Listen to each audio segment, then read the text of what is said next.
স্মিহির আজকে সকালটা শুরু হয়েছিল ওর বাবার গান শুনে। তো শুভজিৎ সরস্বতী পুজো উপলক্ষে কৃষ্ণনগরে এসেছিল। তো সকালবেলা ঘুম থেকে তুলে আমি স্মিহিকে ফ্রেশ করিয়ে দিয়েছিলাম আর শুভজিৎ ওকে ছাদে নিয়ে গিয়েছিল আর গান শোনাচ্ছিল। তারপরে আমি আর শুভজিৎ একটুখানি বেরিয়েছিলাম ঠাকুর দেখতে। যে ঠাকুরগুলো আগের দিন দেখা হয়নি সেগুলো আজকেই আর কি বাইকে করে ঘুরে দেখছিলাম। আর স্মিহি ঘুমোচ্ছিল ওর দিদা ঠাকুমা কাছে। তো যাই হোক, এইটা হচ্ছে আমাদের কৃষ্ণনগরের শক্তিনগর হাই স্কুলের ঠাকুর। প্রত্যেকটা ঠাকুরই না খুব সুন্দর হয়।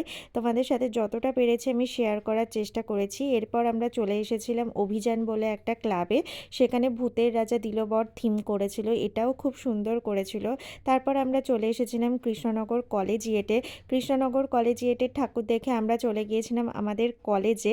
প্রায় ২ বছর পর আমি কলেজে গেলাম ঠাকুর দেখতে। আমার তো বেশ ভালো লাগছিলো। আর আমি শুভজিৎকে বলছিলাম এখানে আমি এটা আমাদের ডিপার্টমেন্ট, এখানে আমি ক্লাস করতাম। তো যাই হোক, তারপরে আমরা বাড়ি চলে এসেছিলাম। বাড়িতে এসে দুই মাকে আর স্মিহিকে নিয়ে আবার বেরিয়ে পড়েছিলাম ঠাকুর দেখতে।